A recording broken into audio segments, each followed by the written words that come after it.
Graça e paz em nome de Jesus, nós estamos aqui em mais uma aula de dons motivacionais. É isso aí, mais uma aula de dons motivacionais, uma tremenda palavra definindo aí os dons que são operações que vêm da parte de Deus e que fluem naturalmente na nossa vida. Embasado nas palavras de Paulo em Romanos capítulo 12, a partir do versículo 4, porque assim como em um corpo temos muitos membros e nem todos os membros têm a mesma operação, assim nós que somos muitos somos um só corpo em Cristo, mas individualmente somos membros uns dos outros, de modo que tendo diferentes dons, segundo a graça, o carisma, a graça, o revestimento que nos é dada, se é profecia, seja ela segundo a medida da fé, se é ministério, seja em ministrar, se é ensinar, que haja dedicação no ensino, ou o que exorta, use esse dom em exortar, e o que reparte, faça-o com liberalidade. O que reparte, faça com liberalidade. Então nós já vimos aí alguns dons motivacionais, como por exemplo a profecia, e mostramos a diferença entre a profecia dos dons do Espírito, o profeta do dom ministerial, para a profecia motivacional. O segundo dom que nós vimos é ministério, didaquê, didascon, ou seja, aquele que exerce o ministério como diácono, diaconia, né? Então a importância do diaconato, de exercer o serviço. Então, primeiro profecia, segundo ministério e, enfim, depois do ministério, ensino. Aí sim, didaquê, didaskon. Aí sim, o que haja dedicação no ensino. Na última aula, nós estivemos falando sobre aquele que exorta, palavra de ânimo, de incentivo, palavra motivacional, aí que vai fortalecer aquele que está passando pelo dia mal, que está passando pelo dia que está caído, frustrado, mas existe aqueles que se levantam para fortalecer, exortar, incentivar. Mais para frente nós vamos falar um pouco mais acerca desse dom de exortação motivacional. Mas agora nós vamos estar falando sobre o que reparte, faça-o com liberalidade. Tem muitas pessoas que não têm noção que isso é um dom motivacional.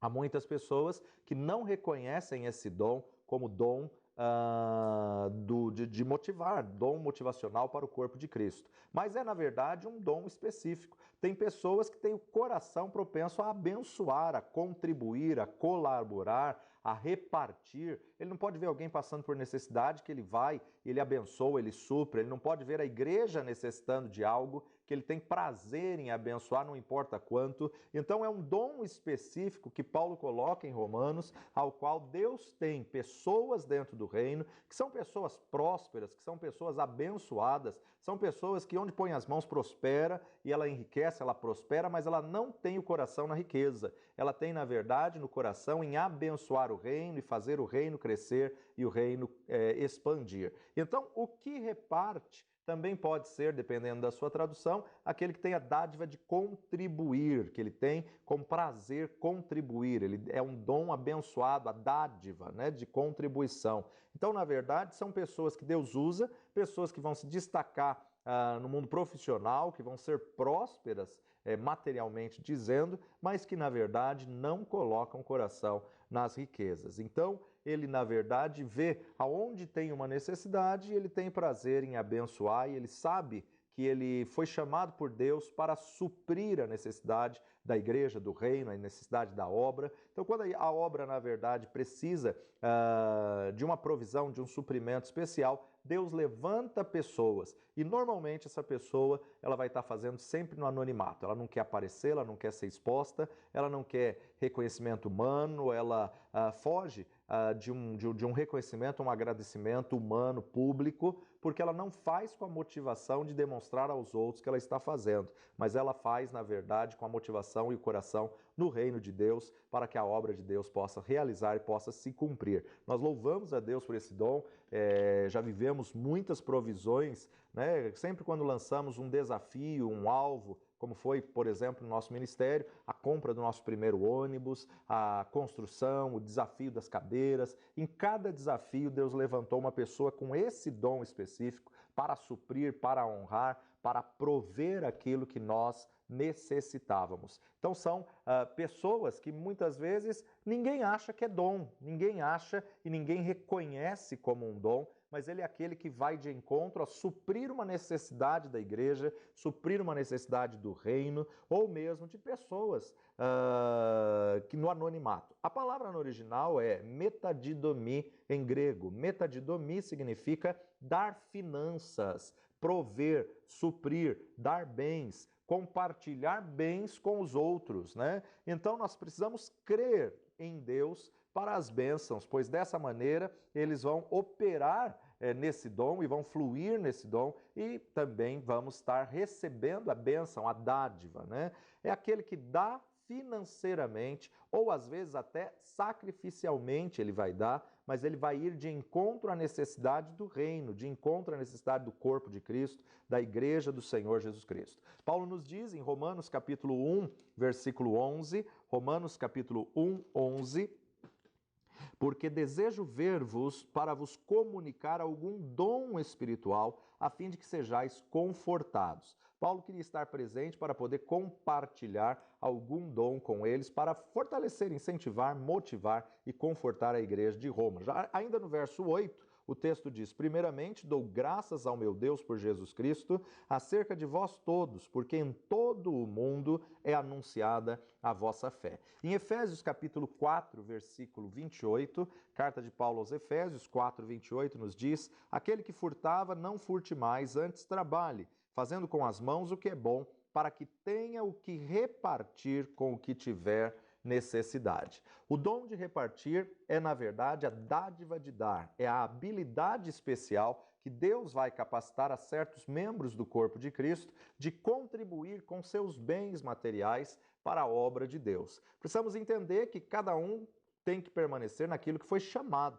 Existem pessoas que são empresários prósperos, abençoados, e não é porque ele se converteu que ele tem que se desfazer de tudo, vender a empresa, abrir mão do seu ofício e se dedicar agora ao reino, ao chamado, se dedicar agora à obra. Não, Deus vai usar ele naquilo que ele tem. Deus vai usar ele muitas vezes com a provisão que ele tem e ele vai ser próspero e cada vez que ele abençoar, ele vai colher mais ainda e vai abençoar mais e isso vai se tornar um ciclo contínuo de crescimento, prosperidade e abundância na vida dele, porque ele é aquele que tem o coração desprendido e ele vai dar com alegria, ele vai dar com liberdade. O crente que tem esse dom, ele é generoso para com a obra de Deus, ele é generoso, mas também ele é sensível à necessidade dos outros. Ele não pode ver alguém passando necessidade que ele vai e supre, e sempre o faz no anonimato. Então a função desse dom de repartir, que deve ser feito com liberalidade, é suprir a necessidade do reino, suprir a necessidade dos outros, é dar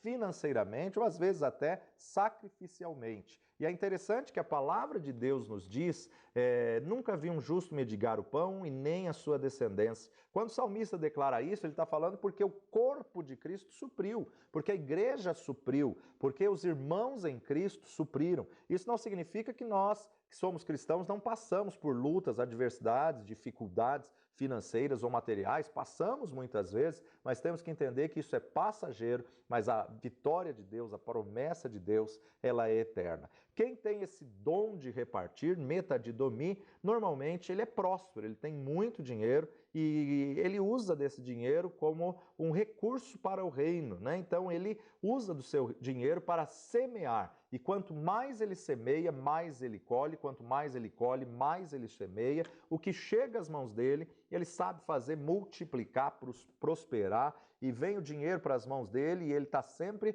lançando desafios, propósitos, votos, projetos e suprindo a necessidade do corpo de Cristo, a necessidade do campo missionário, suprindo muitas vezes um missionário que está passando por dificuldades no campo. Alguém que está passando necessidade, quando esse irmão descobre, ninguém precisa falar, ninguém precisa pedir, ele vai e abastece com alegria. A pessoa não está vendo quanto ela vai gastar ou quanto vai custar aquilo, mas na verdade ela está vendo a importância de semear. É uma pessoa tremendamente importante na expansão do reino de Deus. Contribuir, todos devem fazer, mas tem pessoas que têm um dom além da obediência, do dízimo e das ofertas. Ele tem isso como uma dádiva, ele tem isso como uma alegria, um chamado, ele tem prazer em suprir um projeto e fazer acontecer. Todos os motivacionais nós temos que entender que pode acontecer com qualquer pessoa, mas há pessoas específicas para aquilo. Ensinar, qualquer pessoa pode ensinar, mas quem tem o chamado motivacional de ensino, ele desenvolve apostilas, livros, ele desenvolve cursos para poder colocar uma mensagem na linguagem de cada uma das pessoas. Ministério, todo mundo pode exercer ministério, mas aquele que tem o chamado motivacional para o ministério, ele tem prazer em ser um facilitador. Então, aquele que na verdade tem esse dom, ele tem prazer em abençoar no anonimato, sem precisar de luzes, câmera, holofote, sem precisar de evidência, sem precisar de reconhecimento público. A pessoa assiste à obra de Deus com seus recursos financeiros. Então, na verdade, você não vai ver essa pessoa se destacando na palavra, se destacando no ensino, se destacando no louvor, ou também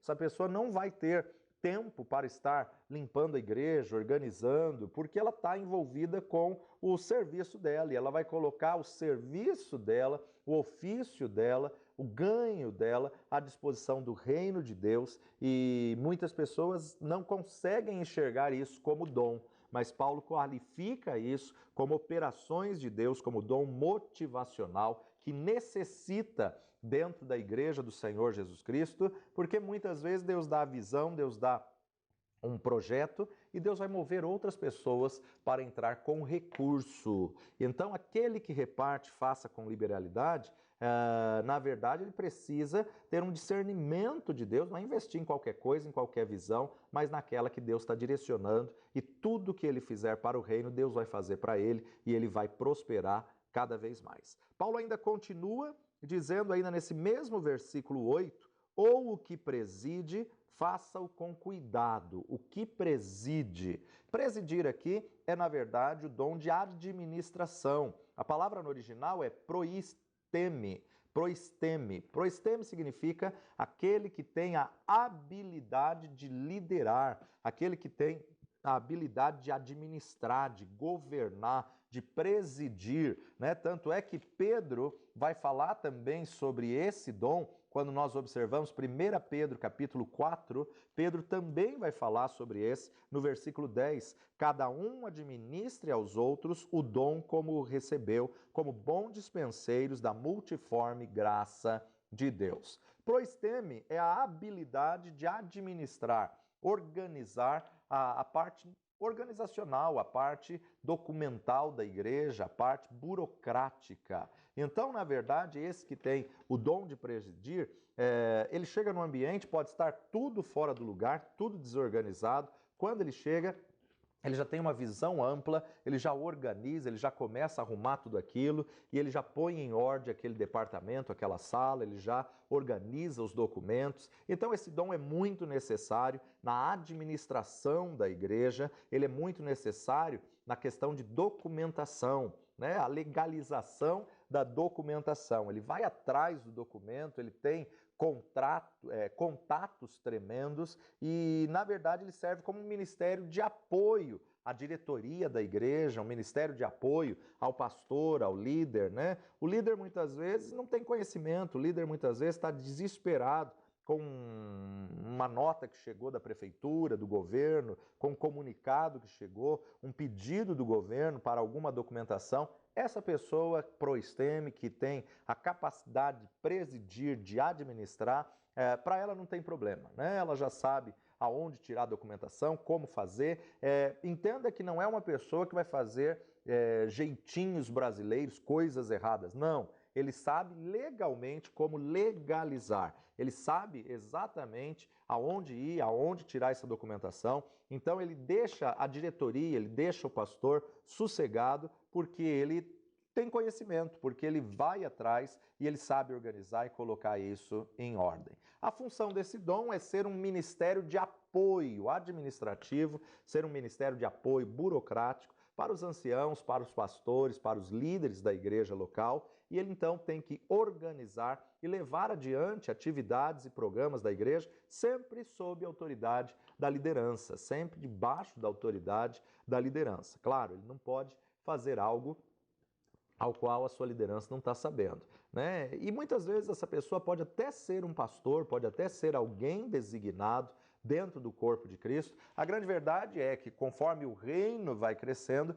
mais burocracia vão aparecendo e mais necessidade de cargos, de dons nós vamos precisar para manter a obra em dia, para manter a documentação em dia. Essa pessoa que vai ter essa habilidade, ela quase não aparece. É a habilidade de entender claramente os direitos e deveres da comunidade, os direitos e deveres da instituição, com os objetivos imediatos ou até a longo prazo, numa unidade específica no corpo de Cristo, a fim de planejar e executar planos efetivos para o cumprimento desses objetivos. Então, ele é aquele que vai correr atrás das isenções e imunidades que a igreja tenha, por mais burocrático que seja, é direito e a igreja tem que desfrutar desse direito. O pastor tem sempre um coração mole, a pessoa muitas vezes quer alguma coisa pessoal, se ela vai pedir ao pastor, o pastor muitas vezes fica constrangido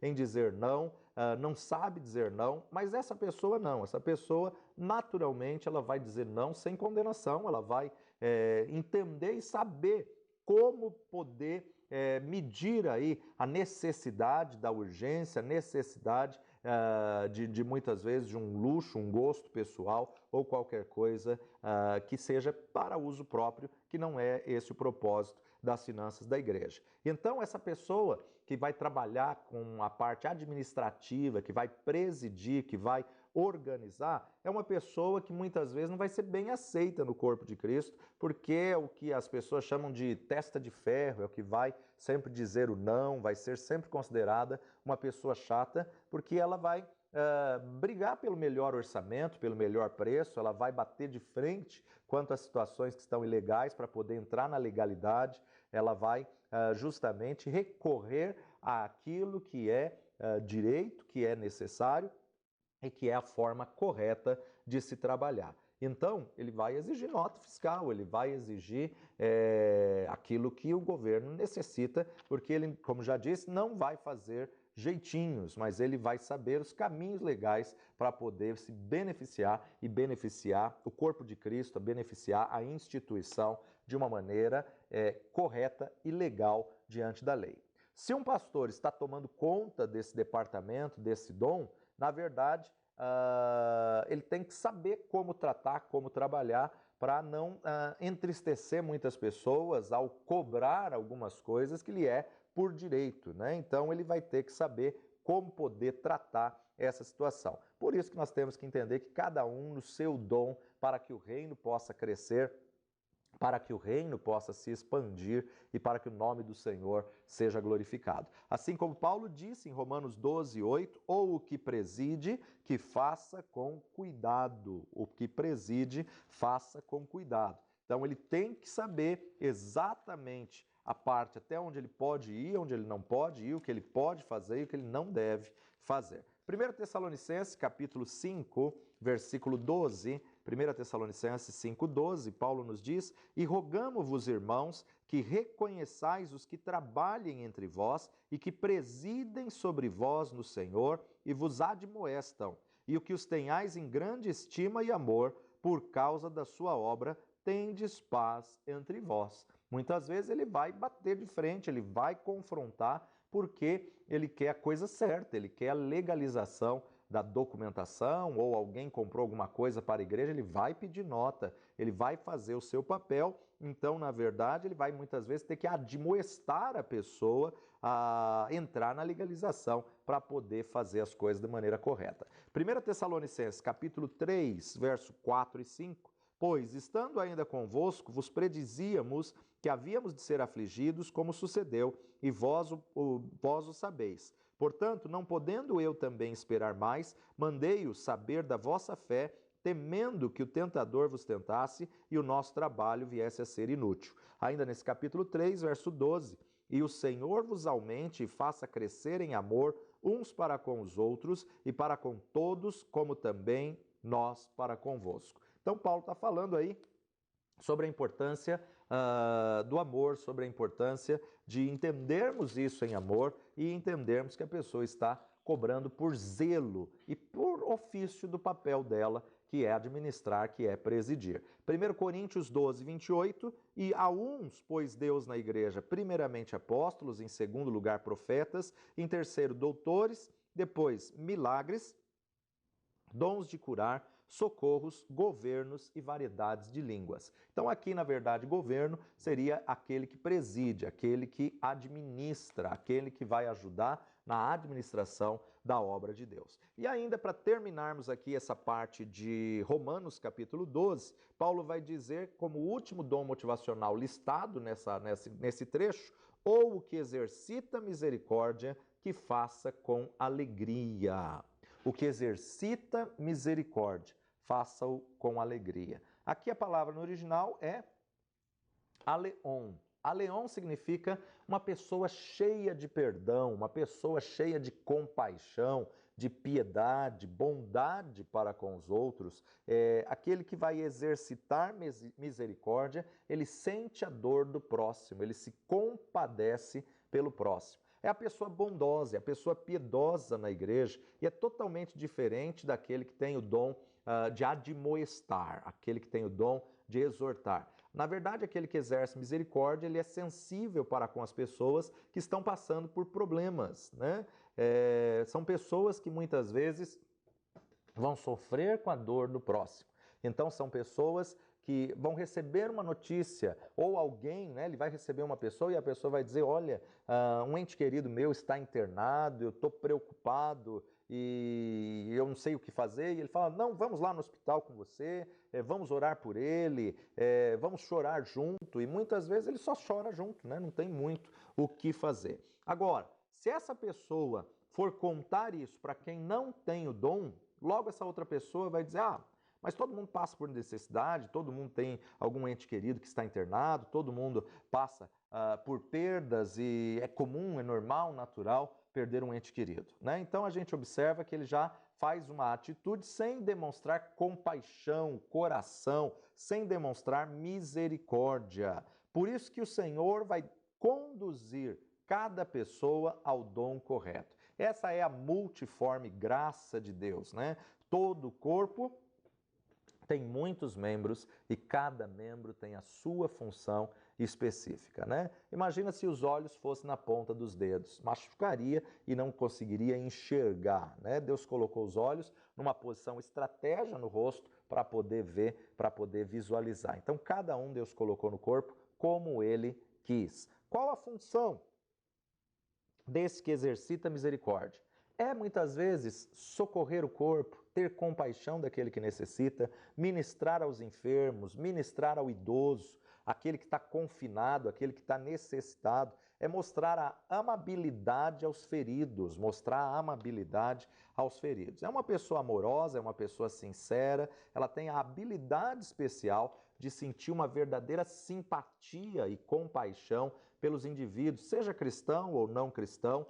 Se está sofrendo dano físico, mental ou emocional, ele quer traduzir essa compaixão em socorro, em obras generosas que reflitam o amor de Cristo e aliviem o sofrimento do próximo. Então, a compaixão no sentido de compartilhar uns com os outros. É a pessoa que se interessa pelos outros e tem prazer em ajudar, em socorrer o próximo. O pastor que tem esse dom é muito coração, né? Por quê? Porque ele pode, além de cuidar das ovelhas, socorrer exercitando misericórdia com alegria. Então, muitas vezes a gente observa que isso é uma característica do pastor, que quer cuidar das feridas, que quer buscar as ovelhas, ele se preocupa, ele senta, ele aconselha, ele tem satisfação em aconselhar, em ajudar os outros. Agora, não pense que isso é um peso.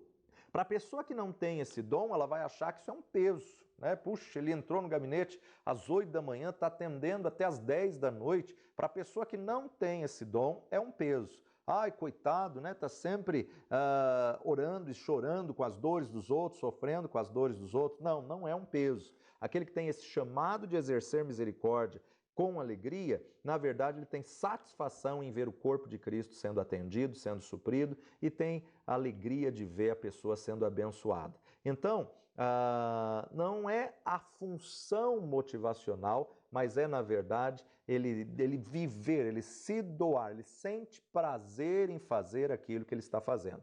Por isso que entendemos que o dom de cada um vem o revestimento, vem o carisma, vem a graça para a pessoa fluir naquilo que ela foi chamada para fazer. Para a pessoa, isso não é um peso, isso não é um jugo. Para a pessoa, isso daí é o natural do chamado dela. Ela faz isso com amor, com carinho e com muita excelência e gratidão ao Senhor. Mateus capítulo 5, Evangelho segundo Mateus, capítulo 5, verso 7, Jesus está falando acerca do Sermão da Montanha, acerca das Beatitudes, e ele está dizendo: bem-aventurados misericordiosos, porque eles alcançarão misericórdia. Capítulo 6, de 2 a 4 de Mateus, Mateus 6, 2 a 4 nos diz: quando, pois, deres esmolas, não faça tocar trombeta diante de ti, como fazem os hipócritas nas sinagogas e nas ruas, para serem glorificados pelos homens.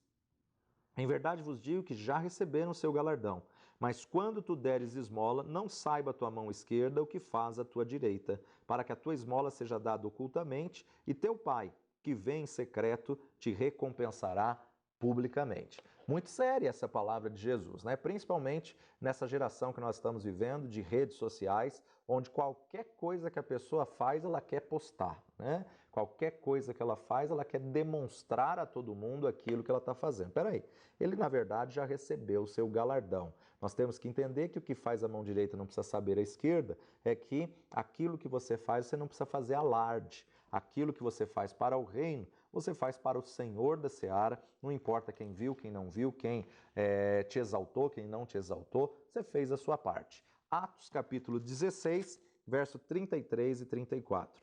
E tomando-os ele consigo naquela mesma hora da noite, lavou-lhes os vergões e logo foi batizado, ele e todos os seus. Então, levando-os à sua casa, lhes pôs à mesa e na sua crença em Deus, alegrou-se com toda a sua casa. Olhamos aqui a situação de Paulo e Silas na prisão e aquele carcereiro, né, que na verdade ouviu a palavra da boca de Paulo e Silas, perto da meia-noite cantavam hinos e louvavam a Deus, e se moveu os alicerces do cárcere e foram abertas as prisões de todos. Ele achava, né, esse carcereiro achava que todos tinham fugido, que todas as pessoas tinham ido embora e que, mediante a lei romana, ele que teria que pagar pelo crime de todos aqueles que foram embora, ele, sua esposa, seus filhos, até cumprir a pena de todos, por isso que ele quis se matar. Mas Paulo diz: não, não faças tal, que todos aqui estamos. Não faças tal, que todos aqui estamos. Interessante que fecham as celas, eles continuam presos, mas aí o que acontece? Paulo vai ser levado à casa desse carcereiro que lava os vergões, que lava as feridas, que usou para com Paulo desse dom de misericórdia, né? E depois Paulo volta para a cadeia, tanto é que no dia seguinte a gente vê que eles queriam soltá-lo pelas portas dos fundos e Paulo fala: não, nós entramos pela porta da frente, queremos sair pela porta da frente. Então é muito interessante a gente ver o fluir do dom de misericórdia numa pessoa que acabou de ter um encontro com o Senhor Jesus Cristo. Lucas capítulo 10, verso 33. Mas um samaritano que ia de viagem chegou ao pé dele e, vendo-o, moveu-se de íntima compaixão e, aproximando-se, atou-lhe as feridas, aplicando-lhes o azeite e vinho, e pondo sobre ele a sua cavalgadura, levou-o para uma estalagem e cuidou dele. E partindo ao outro dia, tirou 2 dinheiros e deu-o ao hospedeiro, e disse-lhe: cuida dele, e tudo o que demais gastardes, eu te pagarei quando voltar. Qual, pois, destes 3 parece que foi o próximo daquele que caiu nas mãos dos salteadores? Então a gente observa aqui Jesus na parábola do bom samaritano, demonstrando exatamente aquele que exerceu misericórdia, né? O sacerdote passou de largo, o levita nem deu atenção àquele que estava ali caído, e uma pessoa samaritana, a qual eles rejeitavam, foi que prestou aí essa misericórdia, esse socorro, e ainda pagou a conta e disse: olha, se gastar mais do que isso, na volta eu pago as contas. Marcos capítulo 9, verso 41, nos diz: porquanto qualquer que der a beber um copo de água em meu nome, pois sois discípulos de Cristo, em verdade vos digo que não perderá o seu galardão. Então nós observamos aqui uma pessoa que está disposta a poder dar ao menos um copo d'água a alguém em nome de Jesus, na verdade ele tem recompensa, ele tem galardão. Infelizmente, a igreja de hoje não se fala mais nisso, né? O que se conhece muito são os dons do Espírito, mas existem as operações, existem esses dons motivacionais, estão aqui em Romanos capítulo 12, e as pessoas muitas vezes querem só os dons de governo, apóstolo, profeta, evangelista, pastor e mestre. A igreja precisa ser restaurada num todo para que ela completamente possa levar à multiplicação do corpo de Cristo. Então nós observamos aí esse tremendo exemplo da parábola do samaritano, demonstrando exatamente a necessidade de socorrermos ao próximo, a necessidade de socorrermos sem olhar a quem.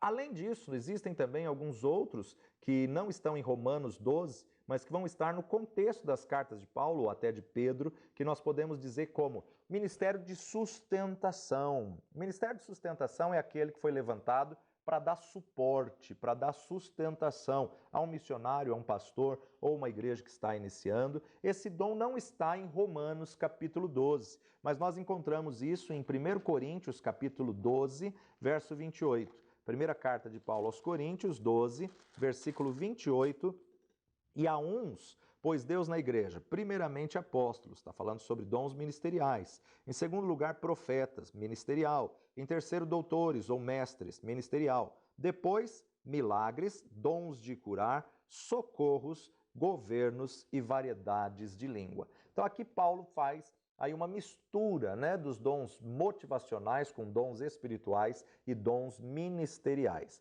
Aqui nós observamos o quê? O dom de socorro. O que é o dom de socorro? Pode ser aquele que exerce misericórdia? Pode, mas nós podemos definir ele um pouco mais. Ou seja, ele é um ministério que dá suporte, ele é um ministério de ajuda ou um ministério de sustentação. É um ministério de socorro. Qualquer pessoa com qualquer cargo, qualquer título, seja apóstolo, profeta, evangelista, pastor e mestre, pode ter um chamado motivacional para o dom de socorro. O dom de socorro significa sustentar, segurar por baixo. Como Arão e Hur sustentou as mãos, o braço de Moisés, o dom de socorro é esse sustento, né? Ele vai sustentar o peso das mãos. O peso das mãos de Moisés era grande, mas Arão e Hur sustentou ali para que Josué ganhasse a batalha. E esse dom de socorro, ou dom de sustento, ele vai impedir a queda, ele vai prover o sustento, ele vai socorrer, ajudar, auxiliar, defender, ir em auxílio de, proteger. Então ele é a ajuda da igreja local de maneira prática, ele é o evangelho vivo. São pessoas que vão se levantar na igreja ajudando o corpo de Cristo de maneira prática. Alguém precisa de ir ao médico e não tem condução. Ele vai, pega o carro dele, disponibiliza o carro dele, ele vai dar suporte, ele vai socorrer. É um ministério de sustentação. Ele larga tudo que ele está fazendo para poder socorrer a alguém que está necessitando. E alguém pode até olhar e falar: puxa, mas será que essa pessoa não se cansa de fazer isso? Né? Eu não conseguiria. Na verdade, é porque essa pessoa não tem o dom, porque aquele que tem o dom, ele tem prazer em ser útil, ele tem prazer em servir. Tem pessoas que chegam de manhã, num feriado ou num sábado, e enchem o tanque de combustível e vão fazer as visitas necessárias, mas vão fazer as visitas com o propósito de levar a pessoa àquilo que ela necessita. Muitas vezes uma senhora viúva ou um senhor viúvo que não dirige mais e que precisa fazer uma compra, que precisa resolver um problema, e essa pessoa vai se dispor para poder socorrer a esse, seja fazendo compras, sendo indo em algum lugar no fornecimento de água, de luz para resolver algum problema, ele está disposto a ajudar aonde houver necessidade. Isso também é um dom, isso também é uma dádiva, isso também é necessário no corpo de Cristo. Esse dom é extremamente necessário e extremamente importante, né? Imagina se o pastor tiver que fazer tudo sozinho, não dá.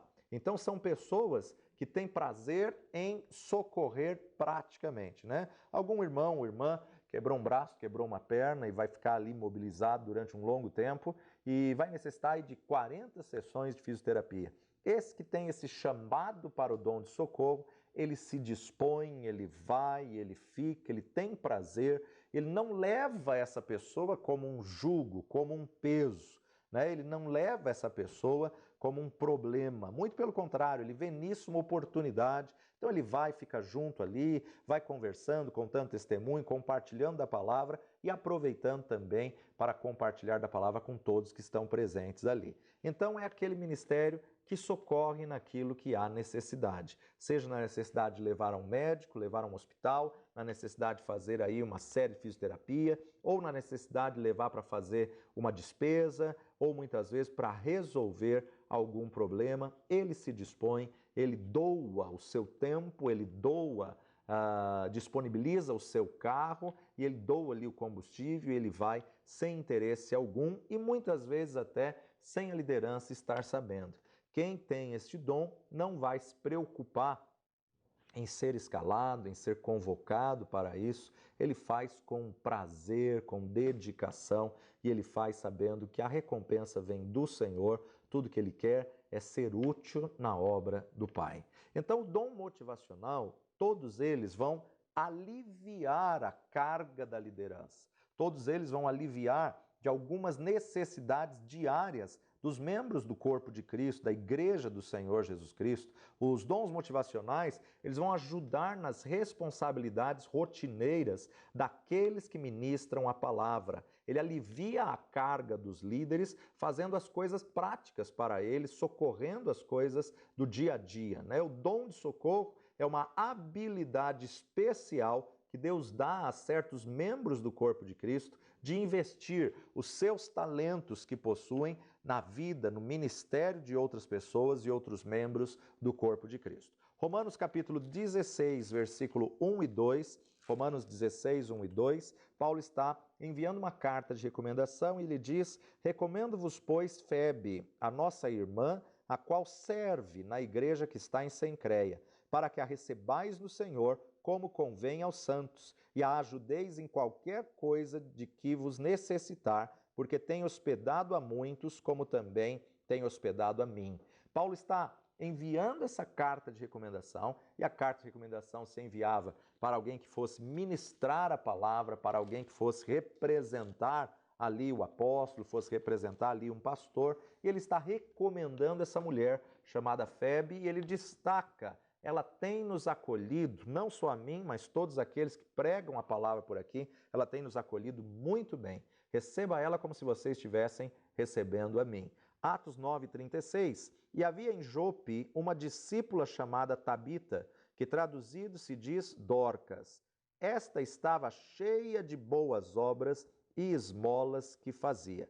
A gente observa aqui que Dorcas, ela fazia roupas para as mulheres necessitadas, ela era costureira e ela tinha prazer em zelo e fazer vestes para as mulheres, para que elas pudessem então superar ali os momentos de crise e adversidade. Passou aí por um momento de luta e faleceu, e foram chamar Pedro para que pudesse ajudar ali, e ali então Deus direciona Pedro e ele ressuscita essa mulher, porque havia muitas esmolas e muita bênção, né? Cheia de boas obras e esmolas que fazia. Tem gente que só coloca mais peso à liderança da igreja, né? Não, é o pastor que tem que ir, é o líder que tem que ir. Ah, não, o pastor é pago para isso. Não, de maneira nenhuma, né? Isso é errado nós pensarmos dessa forma. Pastorear já tem tantos afazeres, além da responsabilidade de trazer a palavra, o recado de Deus. Se você puder ser um facilitador, se você puder ser um servo que possa ajudar, abençoar, que possa socorrer, você tem que se dispor que Deus com certeza vai te recompensar. Muitas pessoas com a motivação errada logo vão pensar, mas ninguém vai me ver, mas eu não vou estar em evidência no púlpito, eu não vou estar aí nos holofotes. Não, mas é, na verdade, algo que você está fazendo para Deus e para o reino de Deus. Então, conserte a motivação e seja um canal de Deus para motivar alguém, para motivacionar o corpo de Cristo a poder crescer, expandir e multiplicar. Essas pessoas que têm qualquer um desses dons motivacionais, ele para tudo que estão fazendo para poder socorrer a algo que é necessário. E então a importância de nós entendermos que Deus está vendo. Deus está vendo o teu coração, os valores, as prioridades que você está fazendo. Deus está vendo todas as coisas, um aconselhamento, um telefonema, algo que você faça para poder abençoar, socorrer, para poder atender ou aconselhar alguém. Toda vossa obra não fica sem recompensa. Toda vossa obra, ela tem uma recompensa diante do Senhor Todo-Poderoso. O que a igreja tem que entender hoje é que Deus nos chamou para sermos uma nação sacerdotal. O que é uma nação sacerdotal? Uma nação sacerdotal é, na verdade, aquele que está disposto a cumprir os ofícios de um sacerdote. Jesus conquistou para nós a posição de reis e sacerdotes. Então, hoje, na dispensação da graça, na dispensação da Igreja do Senhor Jesus Cristo, não é só o pastor, não é só o líder que é o sacerdote, né? E não é só o pastor que tem que fazer tudo sozinho, não. O Senhor compartilhou, distribuiu isso com o corpo, né? Distribuiu essas funções ao corpo de Cristo de uma maneira completa. O corpo tem que funcionar, o corpo tem que agir como corpo, porque não é uma mão, um pé, não é um dedo desligado, mas pode ser qualquer membro do corpo, faz parte do corpo. E se uma unha está encravada, o corpo todo padece, o corpo todo sofre com isso. Nessa variedade dos membros do corpo, Paulo nos diz em 1 Coríntios, capítulo 12, a partir do versículo 12, a unidade dos membros do corpo. Porque assim como o corpo é um e tem muitos membros, e todos os membros, sendo muitos, são um só corpo, assim é Cristo também.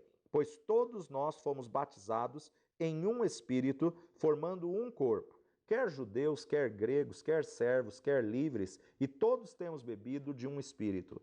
Porque também o corpo não é um só membro, mas muitos. Se o pé disser, porque não sou mão, não sou do corpo, não será por isso do corpo? E se a orelha disser, porque não sou olho, não sou do corpo, não será por isso do corpo? Se todo o corpo fosse olho, onde estaria o ouvido? E se todo o corpo fosse ouvido, onde estaria o olfato? Mas agora Deus colocou os membros no corpo, cada um como ele quis. E se todos fossem um só membro, onde estaria o corpo? Agora, pois, há muitos membros, mas um só corpo. E o olho não pode dizer à mão, não tenho necessidade de ti. E nem ainda a cabeça aos pés, não tenho necessidade de vós. Antes, os membros do corpo que parecem ser os mais fracos são necessários. E aos que reputamos serem menos honrosos no corpo, a esses honramos muito mais. E aos que em nós são menos decorosos, damos muito mais honra. Porque os que em nós são mais honestos não têm necessidade disso. Mas Deus assim formou o corpo, dando muito mais honra ao que tinha falta dela. O que me chama a atenção é que Paulo coloca, nem ainda a cabeça pode dizer aos pés, não tenho necessidade de vós. Sabemos que o cabeça do corpo de Cristo é Cristo. O próprio Senhor Jesus Cristo é o cabeça. Ele jamais vai dizer a qualquer membro do corpo, não tenho necessidade de ti, não tenho necessidade de vós. Ele usa cada um na sua função, como o seu ofício, cada membro do corpo tem a sua obra específica, tem a sua função necessária. Somos uma nação de reis e sacerdotes e temos que funcionar como reis e sacerdotes. Deus não chamou ninguém para ficar parado, muito pelo contrário, todos que ele chamou estavam fazendo alguma coisa. Deus não chamou ninguém para fazer tudo sozinho dentro da igreja. Por quê? Porque isso não é corpo. Por isso que nós somos muitos membros, tem muita gente que tem habilidade, que tem capacidade, que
chegar aos teus ouvidos escândalos de ministros, ou você ficou sabendo de erros da autoridade, não é para envergonhar a sua autoridade. Você tem que cobrir os erros da sua autoridade para que você possa ser honrado diante de Deus, né? Não é para você difamá-los, envergonhá-los, caluniá-los ou aproveitar da situação para tentar tomar o lugar deles. Não.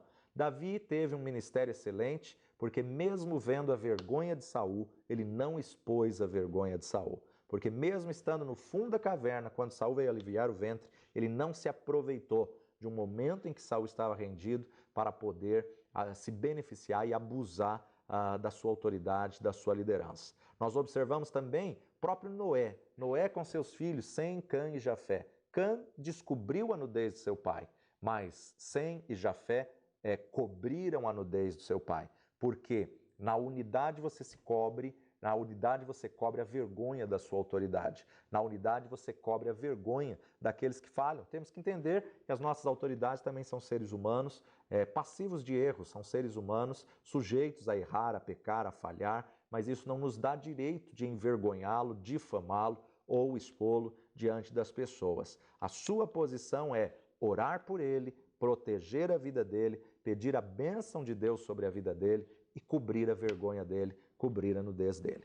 Êxodo capítulo 18, verso 13 até o 27. Êxodo 18, 13. E aconteceu que ao outro dia Moisés assentou-se para julgar o povo, e o povo estava em pé diante de Moisés, desde a manhã até à tarde. Vendo, pois, o sogro de Moisés tudo o que ele fazia ao povo, disse: Que é isso que tu fazes ao povo? Porque tu te assentas só, e todo o povo está em pé diante de ti, desde a manhã até à tarde. Então disse Moisés a seu sogro: É porque este povo vem a mim para consultar a Deus. Quando tem algum negócio, vem a mim para que eu julgue entre um e outro e lhes declare os estatutos de Deus e as suas leis. E o sogro de Moisés, porém, lhe disse: Não é bom o que fazes. Totalmente desfalecerás, assim tu como este povo que está contigo, porque este negócio é muito difícil para ti, tu só não o podes fazer. Ouve agora a minha voz, eu te aconselharei, e Deus será contigo. Sê tu pelo povo diante de Deus, e leva tu as coisas a Deus, e declara-lhes os estatutos e as leis, e faz-lhes saber o caminho em que devem andar, e a obra que devem fazer. E tu, dentre todo o povo, procura homens capazes, tementes a Deus, homens de verdade, que aborreçam a avareza, e põe-nos sobre eles por maiorais de 1000, maiorais de 100, maiorais de 50 e maiorais de 10, para que julguem este povo em todo o tempo, e seja que todo negócio grave tragam a ti, mas todo negócio pequeno eles o julguem. Assim, a ti mesmo te aliviarás a carga, e eles a levarão contigo. Se isto fizerdes, e Deus tu mandar, poderás então subsistir, assim também todo este povo em paz virá ao seu lugar. E Moisés deu ouvidos à voz do seu sogro e fez tudo quanto tinha dito. E escolheu Moisés homens capazes do povo de Israel, e o pôs por cabeças sobre o povo, maiorais de 1000 e maiorais de 100, maiorais de 50 e maiorais de 10, e eles julgaram o povo em todo o tempo, o negócio árduo traziam a Moisés, e todo o negócio pequeno julgavam eles. Então despediu Moisés o seu sogro, o qual se foi à sua terra.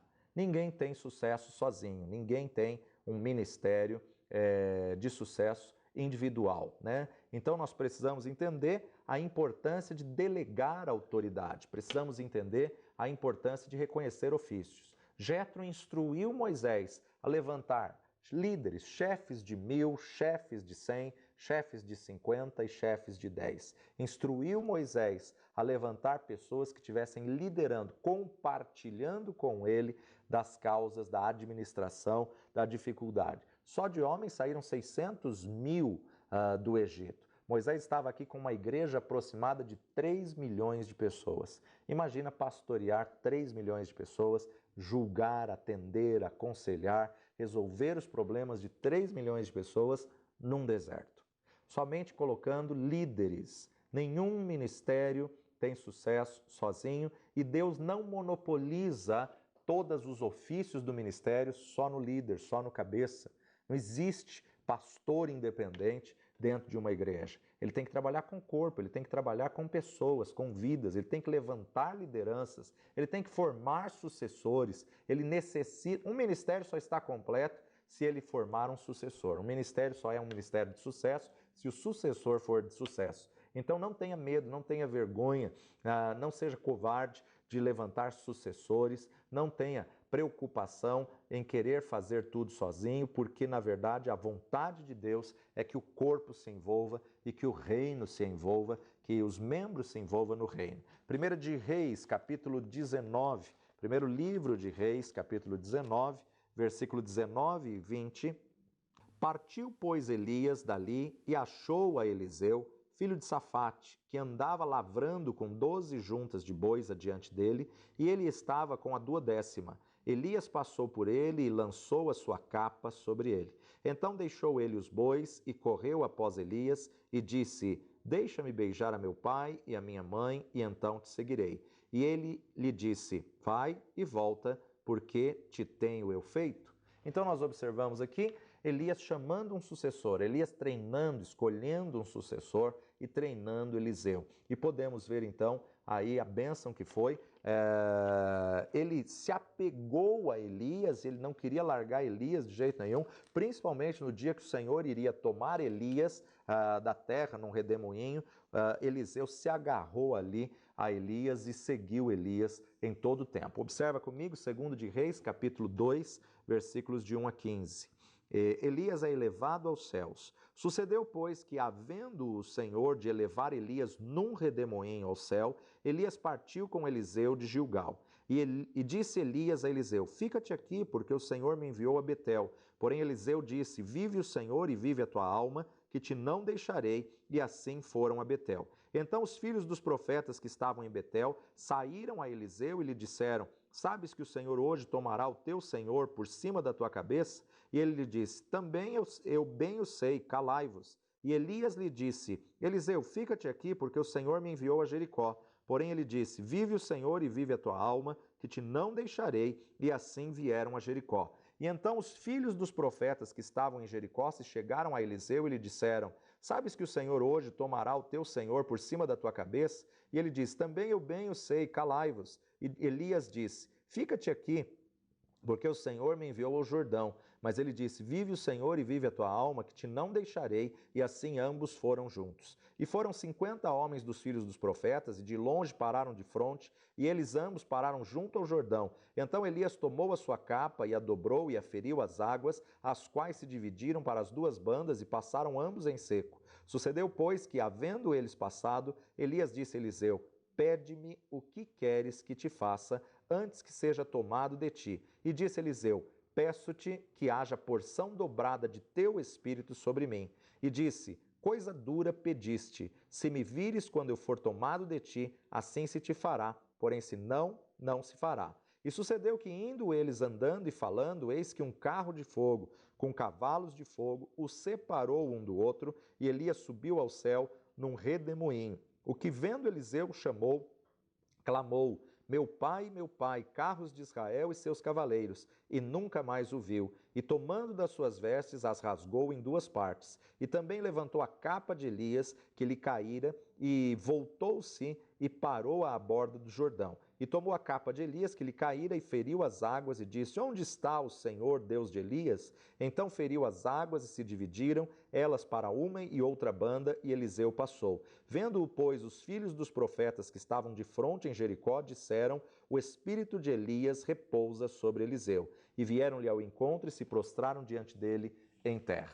Então nós vemos aqui que desde o momento que Elias chamou Eliseu, Eliseu agarrou e segurou e foi atrás de Elias. E Elias estava instruindo: fica aqui que eu vou até lugar, fica aqui que eu vou em tal lugar. Não, não, eu vou te seguir aonde quer que for. Até que chegou ao ponto que Elias pergunta: o que queres que eu te faça? Pode pedir o que você quiser, eu quero a porção dobrada do que há em ti. Ninguém pode dar o dobro do que tem. A pessoa pode até dar tudo o que ela tem, mas dar o dobro é impossível.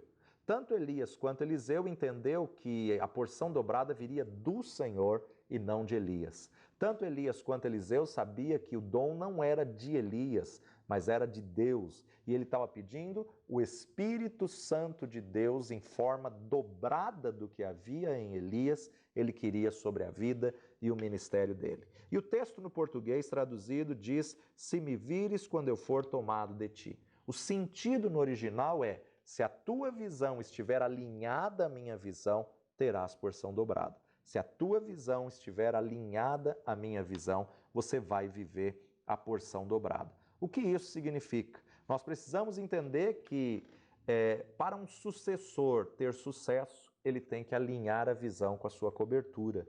Para um sucessor ter sucesso, ele precisa estar na mesma visão, na mesma unção, na mesma direção, para que possa destravar sobre ele o milagre e a vitória do Senhor. Para encerrarmos, vamos ver agora no Novo Testamento. Os próprios discípulos de Jesus, eles atuavam como ministros de ajuda. Eles atuavam como assessores, como facilitadores no ministério de Jesus. Mateus capítulo 10, verso 1, e chamando os seus 12 discípulos, deu-lhes poder sobre espíritos imundos para os expulsarem e para curarem toda enfermidade e todo o mal. Ainda no versículo 5, Jesus enviou esses 12 e lhes ordenou, dizendo: não ireis pelo caminho das gentes, nem entrareis em cidades de samaritanos, mas ide antes às ovelhas perdidas da casa de Israel. E indo, pregai, dizendo: é chegado o reino dos céus. Curai enfermos, limpai os leprosos, ressuscitai os mortos, expulsai os demônios, de graça recebestes, de graça dai. Capítulo 14 de Mateus, verso 16 em diante. 14 e 16, a primeira multiplicação dos pães e peixes, Jesus, porém, lhes disse: não é mister que vão, dai-lhes vós de comer. Então eles lhe disseram: não temos aqui senão 5 pães e 2 peixes. E ele disse: trazei-mos aqui.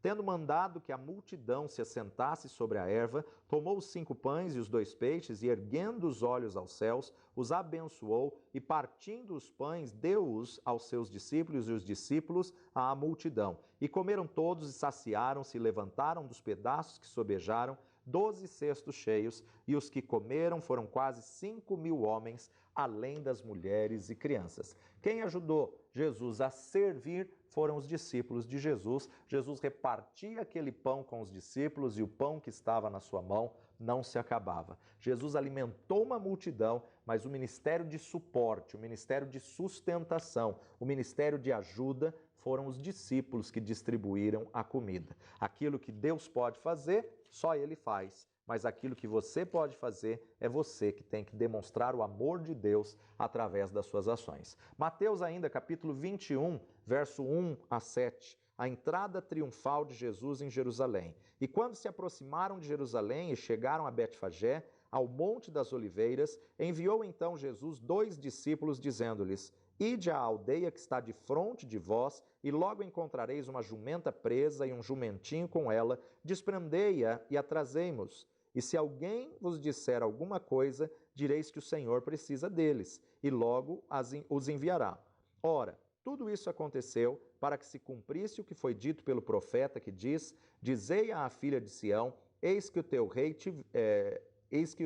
aí te vem, humilde e assentado sobre uma jumenta e sobre um jumentinho, filho de um animal de carga. E indo os discípulos e fazendo como Jesus lhes ordenara, trouxeram a jumenta e o jumentinho, e sobre eles puseram as suas vestes e fizeram-no assentar em cima.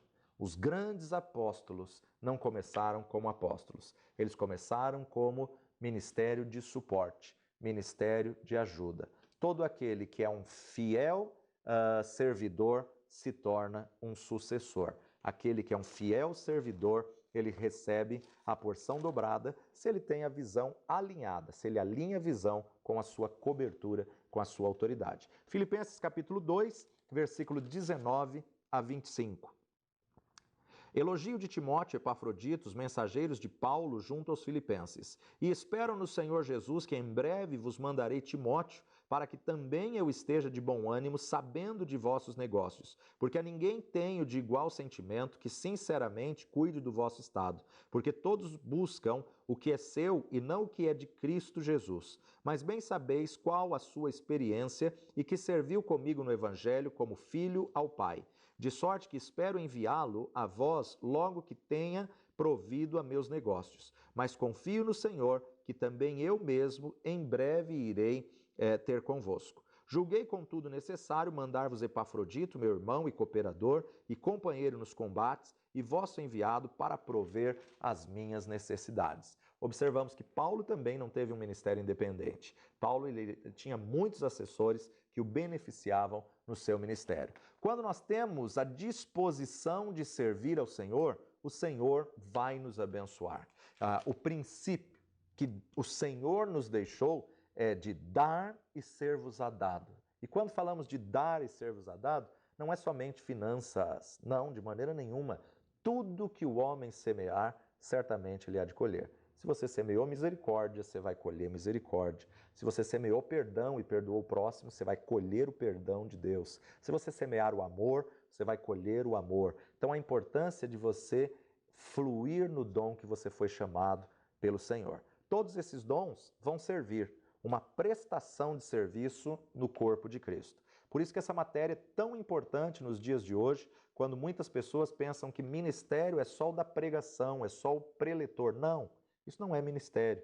Ministério, na verdade, é todo aquele que exerce qualquer serviço no corpo de Cristo. A pessoa pode ter o chamado para pregar a palavra, mas ela tem que exercer o ministério que ela recebeu do Senhor. Então essa matéria se torna muito importante porque são coisas que quase não se fala nas igrejas, né? Quem poderia imaginar que abençoar financeiramente também poderia ser um dom motivacional?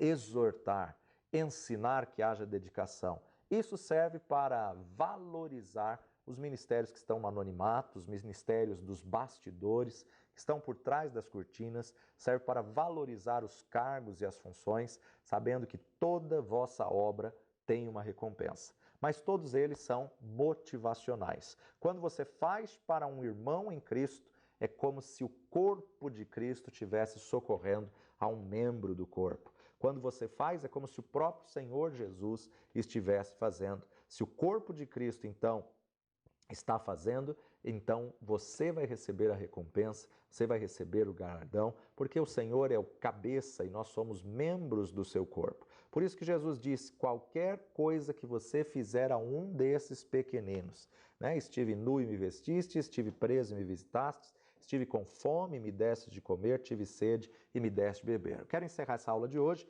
com esse texto de Mateus capítulo 25, a continuação do sermão da montanha, do sermão profético, do versículo 36 a 44.